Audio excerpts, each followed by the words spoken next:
श्री स्वामी समर्थ. श्री स्वामी समर्थ.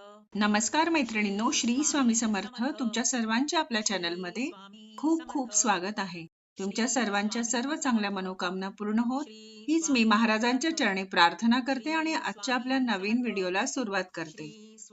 आजच्या आपल्या नवीन व्हिडिओचा विषय असा आहे, ज्येष्ठ महिन्यातील शुक्ल पक्षातील एकादशीला निर्जला एकादशी येत आहे आणि या एकादशीला भीमसेनी एकादशी किंवा पांडव एकादशी देखील म्हटले जाते. आणि या एकादशीच्या दिवशी पाणी प्यायचे नसते आणि अन्न देखील खाल्ले जात नाही. तर ही एकादशी आपल्याला सहजतेने कशी करायची आहे, या एकादशीला आपल्याला काय करायचे आहे किंवा काय करायचे नसते आणि याचे पारणे कसे सोडायचे आहे, ही सर्व माहिती आपण आजच्या व्हिडिओमध्ये जाणून घेणार आहोत. तरी व्हिडिओ शेवटपर्यंत नक्की पहा.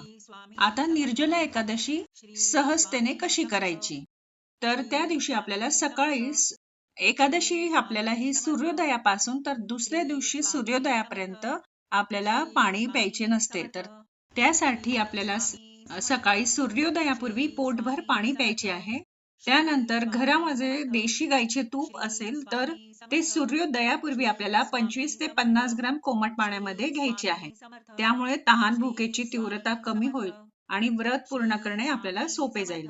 त्याशिवाय सूर्योदयापूर्वी आपल्याला आपण लिंबू आणि खडी साखर मिश्रित पाणी पिल्याने देखील आपली तहान कमी लागते आपल्याला. त्यानंतर आपल्याला आणखी एक काम असे आपण करू शकतो की दुपारी अथवा संध्याकाळी मुलतानी माती शरीराला लावून अर्धा ते 1 तास ठेवून मग आंघोळ करायची आहे. त्यामुळे तहानेचा त्रास होत नाही आणि मुलतानी मातीमध्ये पलाशची पावडर किंवा ताक, लिंबू अथवा यापैकी कोणतीही एक वस्तू टाकल्याने तहानेची तीव्रता कमी होते. आणि त्याशिवाय विनाकारण घराबाहेर जाऊ नका, या धावपळ करू नका, म्हणजे घाम येणार नाही आणि जेवढा घाम कमी येईल तेवढी तहान कमी लागेल. शक्य असल्यास मौन ठेवा, जप ध्यान करा, सत्संग ऐका, शास्त्र वाचा. आणि त्यानंतर निर्जला एकादशीला काय करावे किंवा काय करू नये, तर या दिवशी आपल्याला गुळणा अथवा आचमनाशिवाय तोंडात पाणी घेऊ नये, व्रतभंग होते. एकादशीच्या सूर्योदयापासून दुसऱ्या दिवशी सूर्योदयापर्यंत मनुष्याने जलत्याग केल्याने व्रत पूर्ण होते आणि वर्षभरात जेवढ्या एकादशी असतात त्या सर्वांचे फळ निर्जला एकादशीमुळे आपल्याला प्राप्त होत असते. मेरू पर्वतासमान पाप देखील या एकादशीच्या व्रताच्या प्रभावाने भस्म होतात. जो मनुष्य या दिवशी पाण्याच्या नियमांचे पालन करतो, एका प्रहरात कोटी कोटी स्वर्ण मुद्रा दान करण्याचे फळ प्राप्त होते. मनुष्य निर्जला एकादशीच्या दिवशी प्रातः पुण्य, स्नान, दान, जप, यज्ञ इत्यादी जे काही करतो ते सर्व अक्षय होते, हे स्वतः भगवान श्रीकृष्णांचे कथन आहे. आणि त्यासाठी आपल्याला व्रताच्या दिवशी सूर्योदयापूर्वी उठणे आवश्यक आहे. त्यानंतर आपल्याला आंघोळीच्या पाण्यामध्ये गंगाजल आणि चिमूटभर तीळ पाण्यात मिसळून आंघोळ करायची आहे. त्यानंतर आपल्याला व्रत करण्याचा संकल्प घ्यायचा आहे आणि उगवत्या सूर्याला जल अर्पण करून दिवसाची आपल्याला सुरुवात करायची आहे. आणि आपल्याला भगवान विष्णूंची पूजा करायची आहे.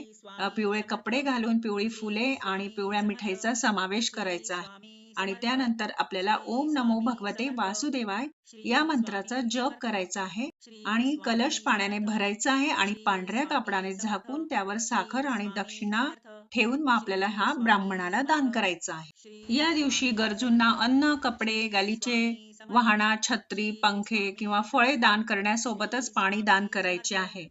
या सर्व दान केल्यामुळे व्रत करणाऱ्याचे पितरही तृप्त होतात. ज्येष्ठ महिन्यातील 9 तपाच्या वेळी निर्जला एकादशी येते आणि या महिन्यात पूजा आणि पाण्याने दान देखील खूप महत्वाचे आहे आणि यामुळेच पाण्याने भरलेली भांडी दान करून गरजू लोकांना पाणी दिले जाते. या दिवशी तुळशी, पिंपळ आणि वडाला जल अर्पण केल्याने अनेक पटीने पुण्य मिळते. आणि व्रताचे पारणे सोडण्याचा विधी असा असेल, द्वादशीच्या दिवशी आपल्याला सकाळी लवकर उठून सूर्याला अर्घ्य द्यायचा आहे आणि पूजेच्या जागी बसून आपल्याला 60 फुटाण्यांचे 14 तुकडे करून 7 तुकडे आपल्या पाठीमागे फेकावे आणि ते एक तुकडा फेकताना म्हणायचे आहे, माझी 7 जन्मांची शारीरिक, वाचिक आणि मानसिक पापे नष्ट झाली, अशी भावना करून असे म्हणून आपल्याला एक दाणा फेकायचा आहे. आणि त्यानंतर आपल्याला मग 7 ओंजळी पाणी प्यायचे आहे आणि 60 फुटाणे खाऊन व्रत सोडायचे आहे. या विधीने व्रत करणाऱ्याला उत्तम फळ मिळते आणि ब्राह्मणांना भोजन, दक्षिणा इत्यादींनी संतुष्ट करून प्रदक्षिणा घालावी.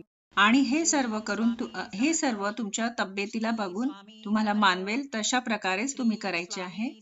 आणि अगदी लहानशा माहितीसोबत आजचा व्हिडिओ इथेच थांबवते. झालेली सेवा महाराजांच्या चरणी रुजू करते. आणि व्हिडिओतली माहिती आवडली असेल तर चॅनलला लाईक, शेअर, सबस्क्राईब नक्की करा. पुन्हा भेटूया अशा छानशा नवीन माहितीसोबत. तोपर्यंत सर्वांना बाय आणि श्री स्वामी समर्थ.